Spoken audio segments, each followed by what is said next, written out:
Sobrenatural. Sobrenatural.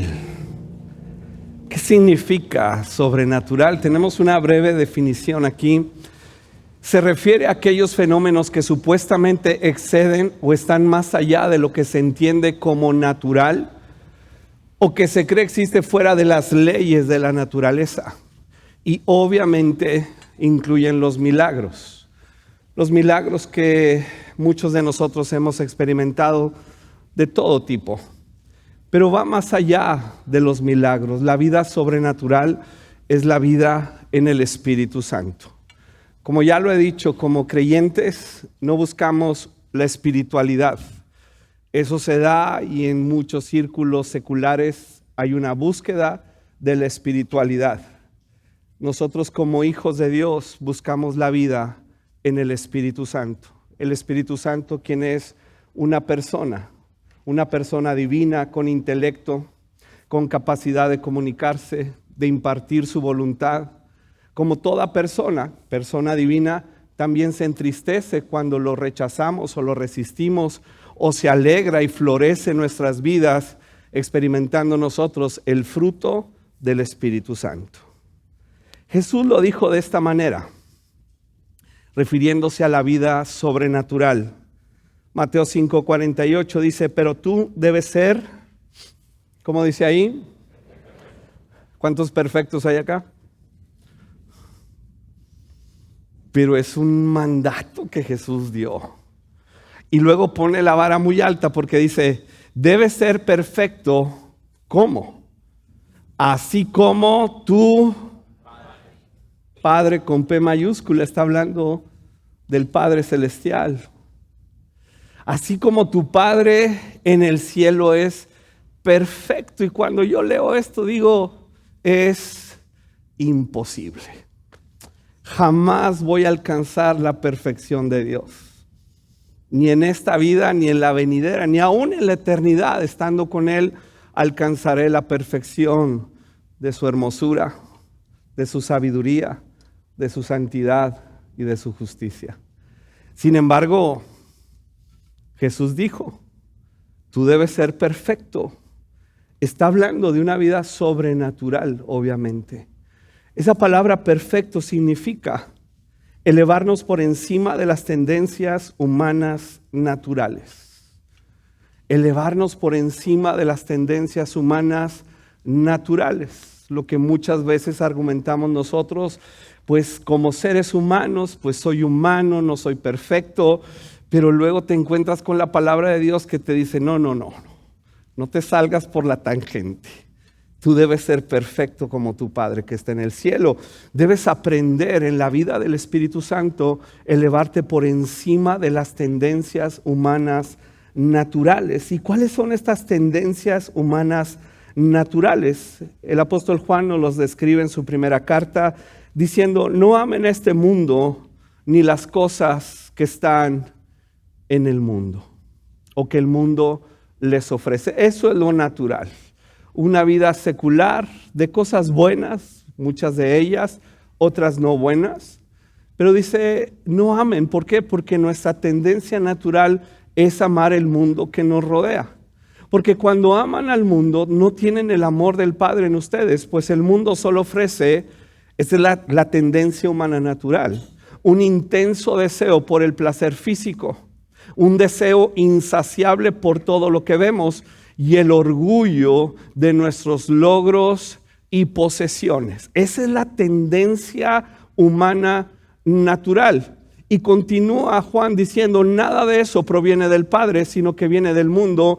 Y este mundo se acaba junto con todo lo que la gente tanto desea. Pero el que hace la voluntad, el que hace lo que a Dios le agrada, esta es la perfección de la cual Jesús está hablando en el Evangelio de Mateo.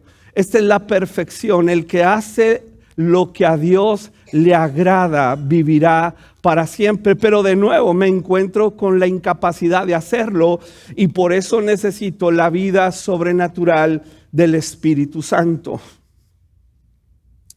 Y por eso Jesús dice ahí en el libro de los Hechos, Una vez, mientras comía con ellos, les ordenó a sus discípulos: ni se les ocurra irse de Jerusalén hasta que el Padre les envíe el regalo que les prometió. Tal como les dije antes, Juan bautizaba con agua, pero en unos cuantos días ustedes serán sumergidos, bautizados en el Espíritu Santo. ¿Y cuál es el propósito del bautismo, de la llenura, de la vida en el Espíritu Santo? Verso 8, el famoso verso 8 que dice: recibirán ¿qué?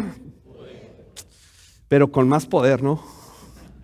Recibirán poder. ¿Poder para qué? Para ser perfectos como nuestro Padre que está en el cielo es perfecto. El poder del Espíritu Santo para vivir por encima de las tendencias humanas naturales. Hay cosas que deseamos como humanos que están dentro de los límites del propósito de Dios, de su santidad, de su justicia, del diseño de Dios para los seres humanos. Claro que disfrutamos del amor romántico, claro que disfrutamos de los bienes que Dios nos ha dado, pero una vida enfocada en cosas materiales, en lo que el mundo ofrece, guiados por los deseos de nuestros ojos y la vanagloria de la vida, nos va a llevar lejos de la vida del Espíritu Santo, y entonces no lograremos esta perfección, que no va a ser como Dios, pero sí vamos a agradar a Dios. Recibirán ustedes poder cuando descienda el Espíritu Santo y serán mis testigos. Seremos testigos. ¿Testigos de qué? ¿Testigos de qué?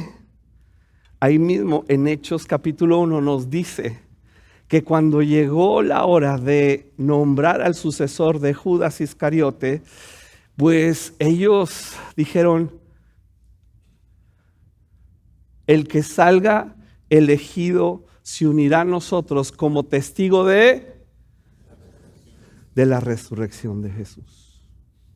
Pero pues usted y yo no estuvimos ahí, ¿verdad? Ellos sí. Esos 12 sí estuvieron, pero nosotros no, o alguien sí, ¿verdad? No hay nadie con más de 2000 años de edad. Pero entonces el poder del Espíritu Santo que vive en nosotros nos lleva a testificar de la resurrección de Cristo, porque la hemos experimentado. Hemos pasado de muerte a vida. Ese es el poder del Espíritu Santo.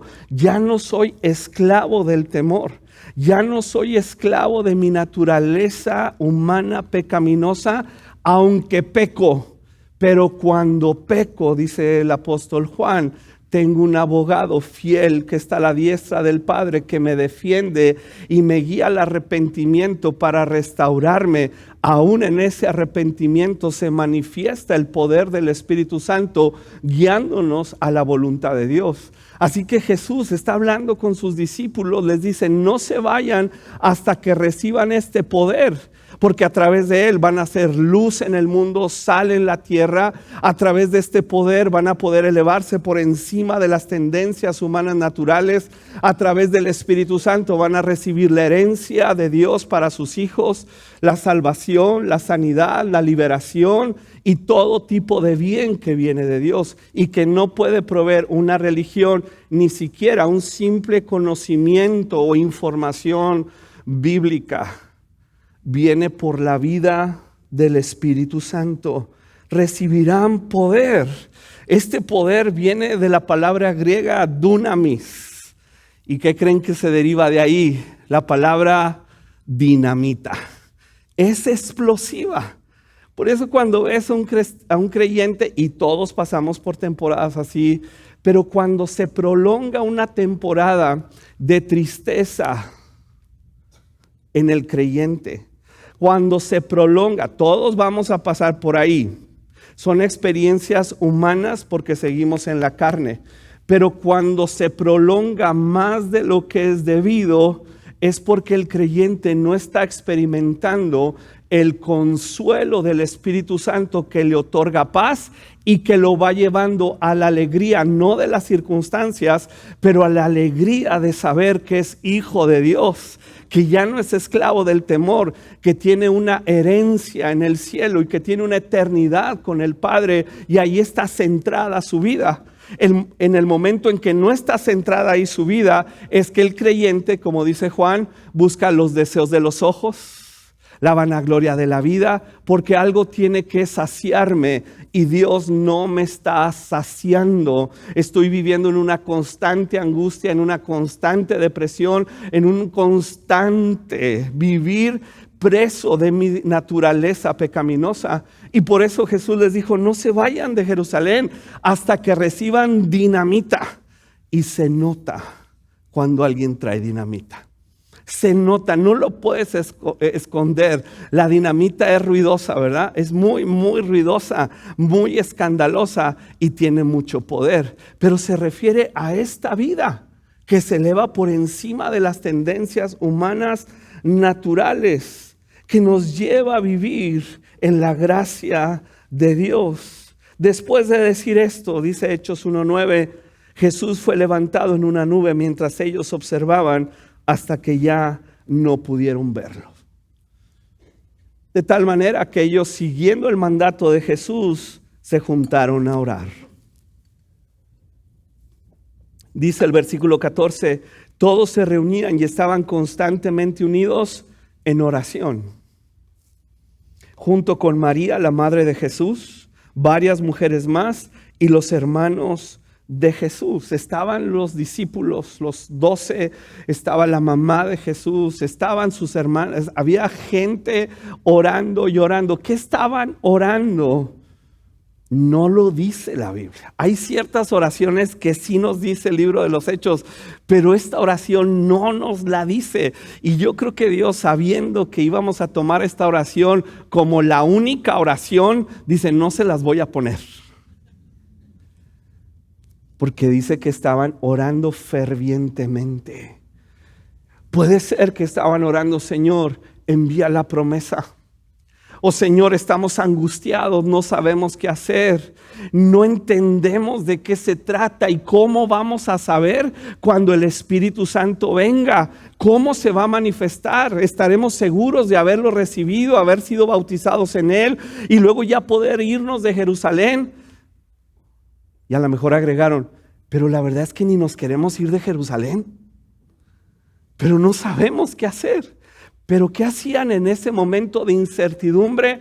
Oraban, persistían en la oración y estaban juntos. Y viene el famoso día de Pentecostés. Hechos 2:1.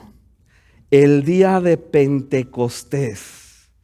Todos los creyentes estaban reunidos en un mismo lugar y de repente, ¿cuándo? No sabes. No sabes cuándo. De repente. De repente puede ser cuando estés en la regadera. De repente puede ser cuando vas en el auto. De repente puede ser cuando estás en el mercado. De repente puede ser cuando estás en la oficina. El de repente de Dios viene de repente. Ellos persistieron y de repente se oyó un ruido desde el cielo parecido al estruendo de un viento fuerte e impetuoso.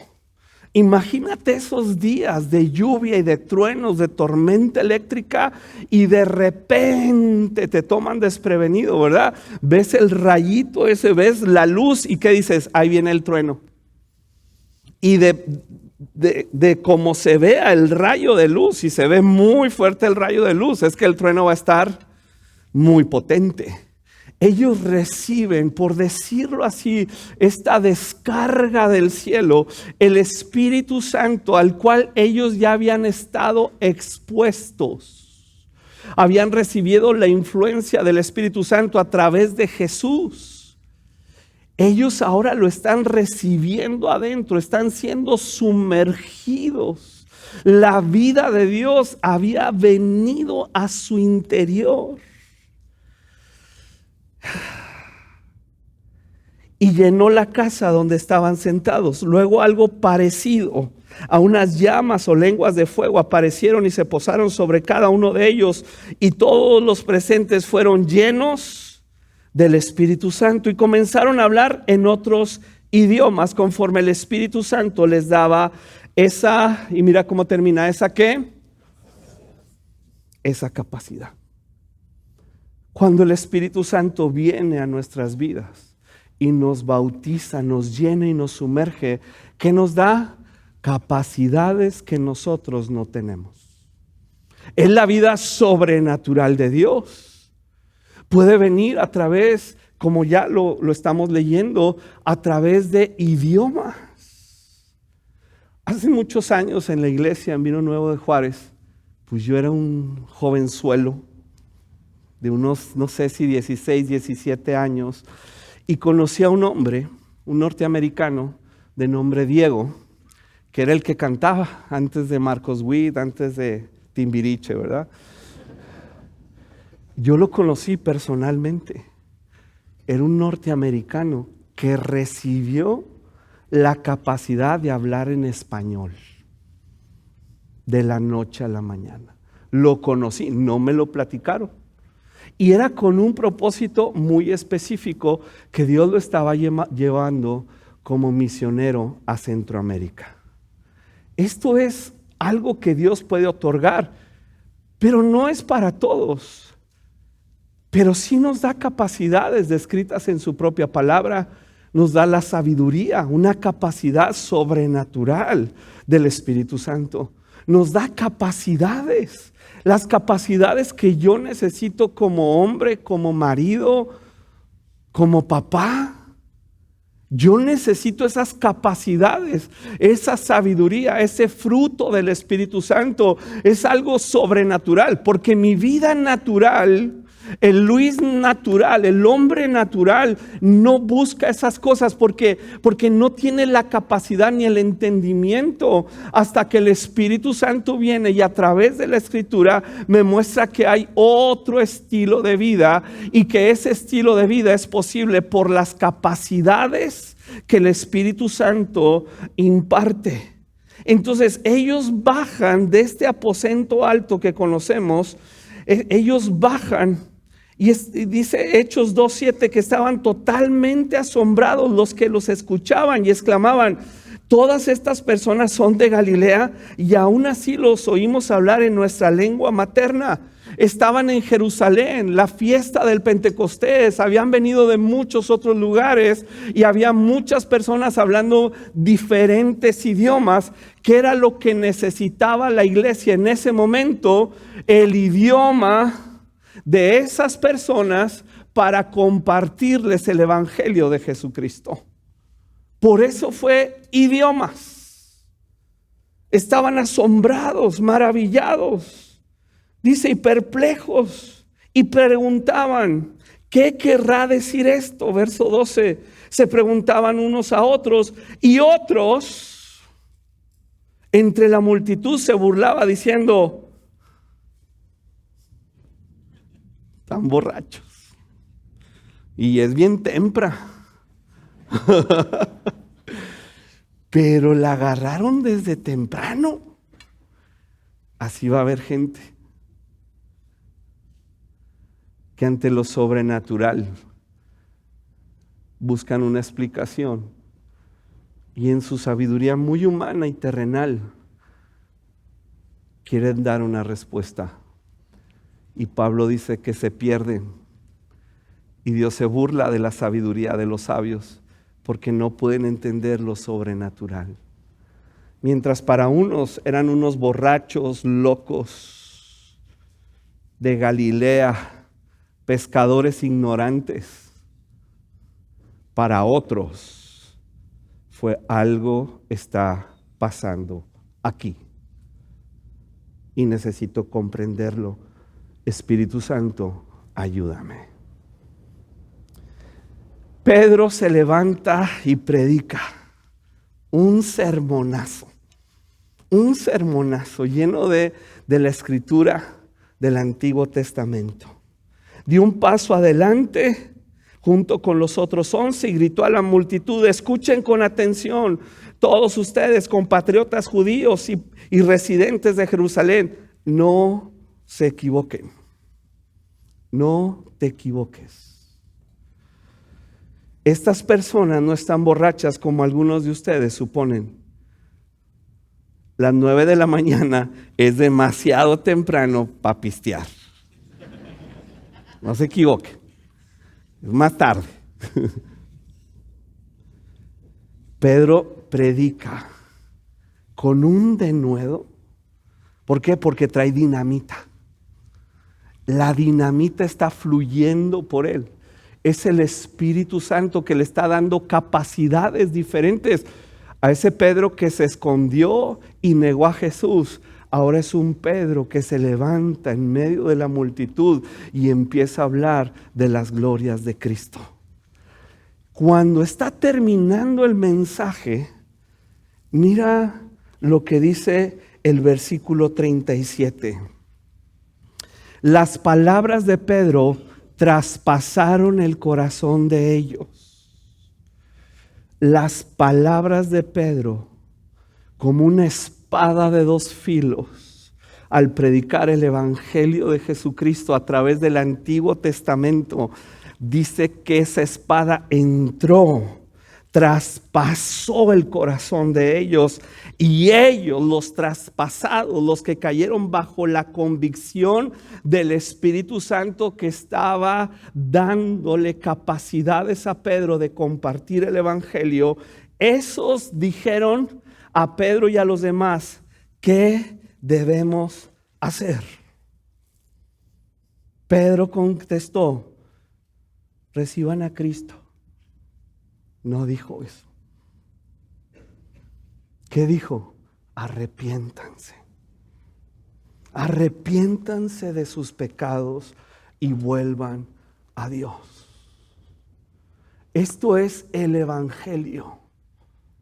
No hay manera de conocer a Jesús si el evangelio no es predicado y ungido por el Espíritu Santo para que traspase nuestros corazones. Si no lo traspasa, iglesia, no puede haber arrepentimiento. No podemos conformarnos a decir: vamos un domingo porque ahí en la iglesia se siente muy bonito. Qué padre que se sienta muy bonito, porque es la presencia de Dios y se va a sentir bonito. Pero llega un momento, iglesia, en que todos debemos experimentar este dolor. Porque este dolor viene por enfrentarnos. La palabra de Dios, por la unción del Espíritu Santo, viene al enfrentarnos a la santidad de Dios. ¿Te acuerdas que iniciamos con las palabras de Jesús? Sean perfectos como su Padre que está en el cielo es perfecto. El arrepentimiento viene cuando el Espíritu Santo me muestra la perfección de Dios, la santidad de Dios, la hermosura de Dios, su ser eterno, glorioso. Y entonces me veo a mí mismo y digo como Isaías: ay de mí, mugroso, perverso y andrajoso. No soy digno ni siquiera de mirarlo.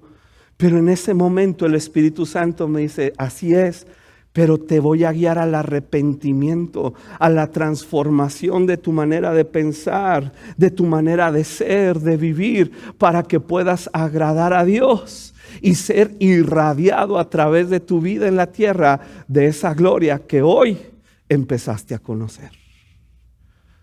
Si no sucede ese dolor, iglesia, no hay salvación, no hay cristianismo, porque cristianismo no es una religión. Tú no te haces cristiano. Tú no cambias de religión. Tú no naces en una cuna cristiana. El Espíritu Santo viene y traspasa tu corazón de dolor y de angustia para mostrarte la gracia y la bondad de Dios. Si no, las buenas noticias, dijo Jesús, Perdón, lo dijo Jesús, es como echarle perlas a los cerdos. No las aprecio, las buenas noticias, si no entiendo las malas noticias.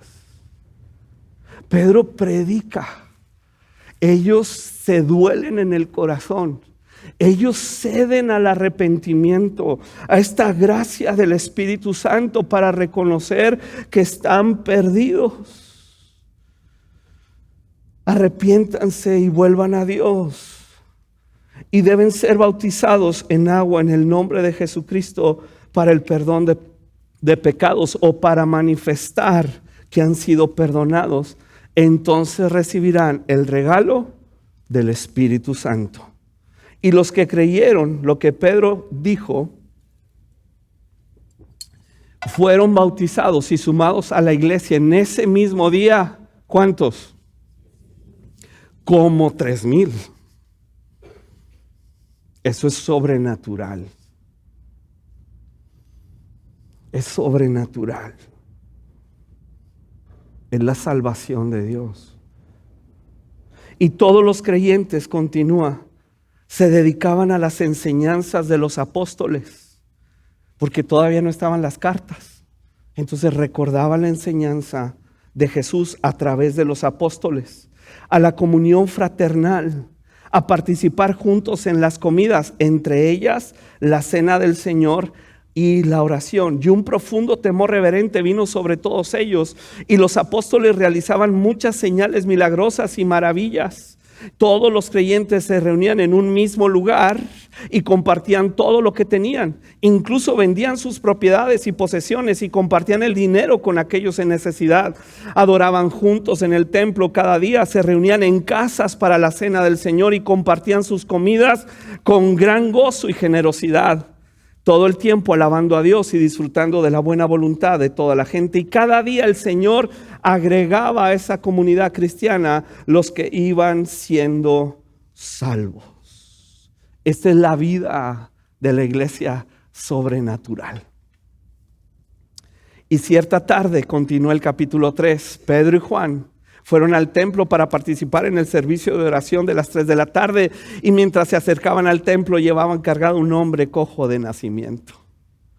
Es esta famosa escena cuando el cojo de nacimiento les dice, pues una monedita,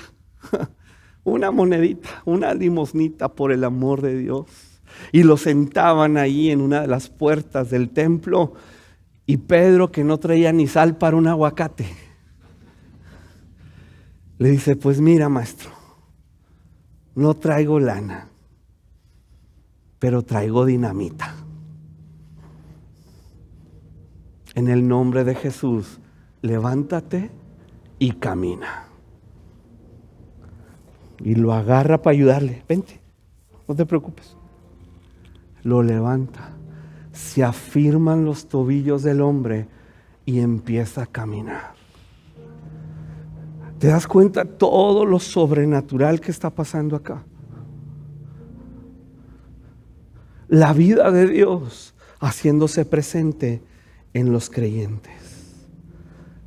¿Qué trajo todo esto? Una persecución por los religiosos. A ver, ¿cómo es eso que sanaron? A ver, ¿cómo es eso que... Habrá gente que se lo puede estar perdiendo, iglesia. Espero que no seas uno de ellos. Porque hay algo sobrenatural sucediendo aquí en nuestra iglesia. No es normal. No es normal tener este auditorio lleno, y el de la que sigue, y la tercera, y 3 reuniones más en Campus Cumbres llenas. Eso no es normal. Créeme, no vienen por mí ni por el pastor Aarón.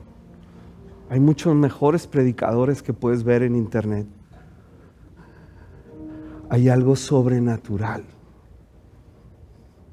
El consuelo del Espíritu Santo está sanando a muchos.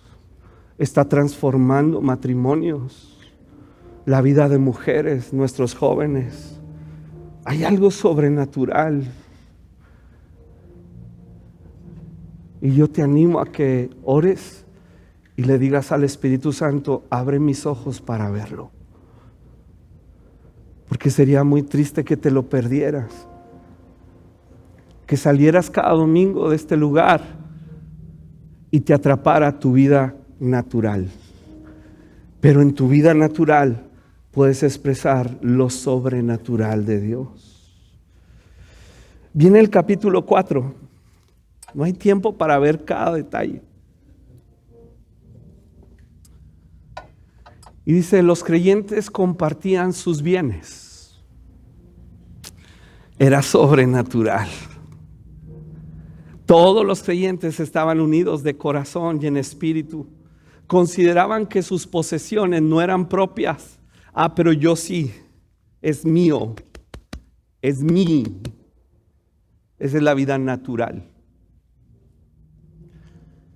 Compartían todo lo que tenían. Los apóstoles daban testimonio con poder de la resurrección del Señor Jesús y la gran bendición de Dios estaba sobre todos ellos. Los creyentes compartían sus bienes. No había necesidad entre ellos porque los que tenían terrenos o casas los vendían y llevaban el dinero a los apóstoles para que ellos lo dieran a los que pasaban necesidad. Los creyentes compartieron sus bienes. Por ejemplo, había un tal José a quien le nombraban Bernabé. Este Bernabé fue el que trajo a Pablo, ya convertido al Señor, a la comunidad cristiana. Quiere decir hijo de ánimo, de consolación, de la isla de Chipre. ¿Y qué hizo este? Vendió un campo que tenía y llevó el dinero a los apóstoles. Es parte de la generosidad de lo sobrenatural. Tal vez no te des cuenta, pero es sobrenatural. ¿Te darías cuenta si te repartimos hoy el estado de cuenta de la iglesia? Dirías, no manches, ¿dónde está la otra cuenta? No hay. Te sorprenderías demasiado.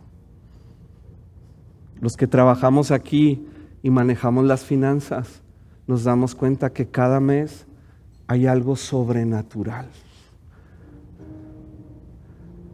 Porque no tenemos un rico que nos financia. Tenemos un Dios que se agrada.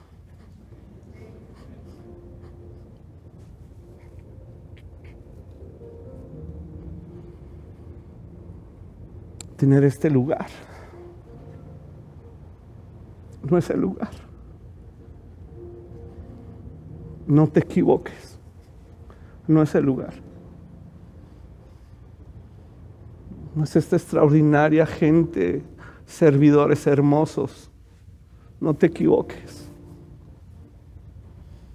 No te equivoques. No está en un servidor. No te equivoques. No te equivoques pensando que hay alguien que les da dinero para mantener este y el otro campus. No te equivoques. Puedes participar o no, pero Dios lleva una agenda y la va a cumplir. Porque esa agenda está hecha a la medida del Hijo de Dios.